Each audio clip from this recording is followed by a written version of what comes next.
دقيق تابيوكا، نشا،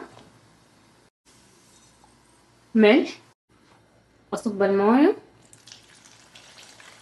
لأنها عجينة شبه سايلة. طيب أخلطها، أبغى فيها لون أحمر، أعواد أداني للتلوين، معاهم كمان زيت وفرشة الدهن. حلو.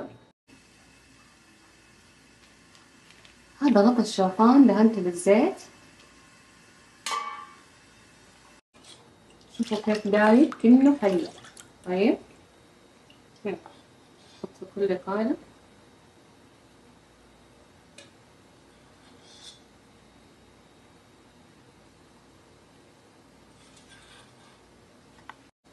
أغطيه لين يستوي، حوريكم شكله لما يستوي.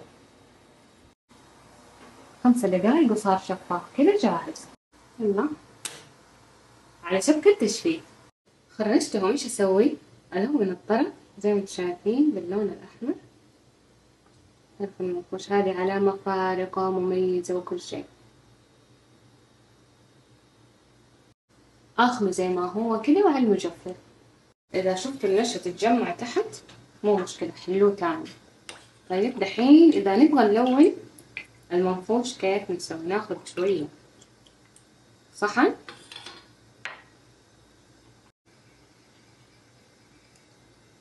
حطيت اللون احله كده اهو. دحين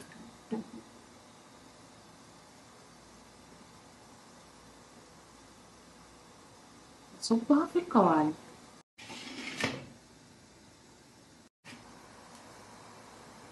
هذه الاثنين استوت، هذاك بعيدوا 3 عن بعض. على الشبك ما ادري، احس اذا لونته ما حيبان، لكن خلوه ينشف شوية ونشوف على المجفف. شوف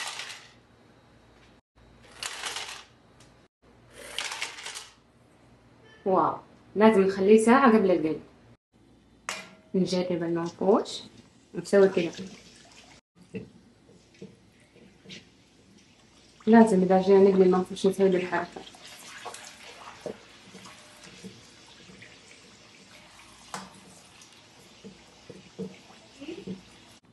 زيادة تأكيد. شوفوا تمام كده.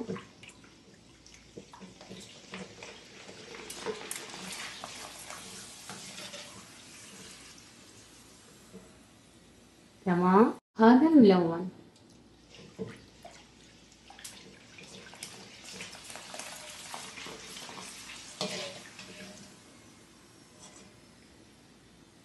كويس. انا باقي لكم كم قطعة عشان تعرفوا انه ما شاء الله العجينة مرة كويسة، بس امشوا على المقادير.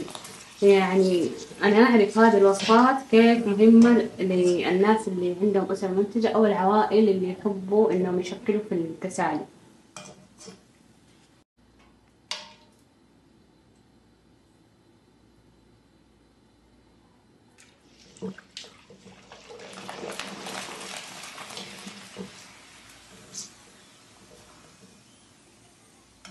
لا ما عجبني هذا. الورد طالع خطير صح؟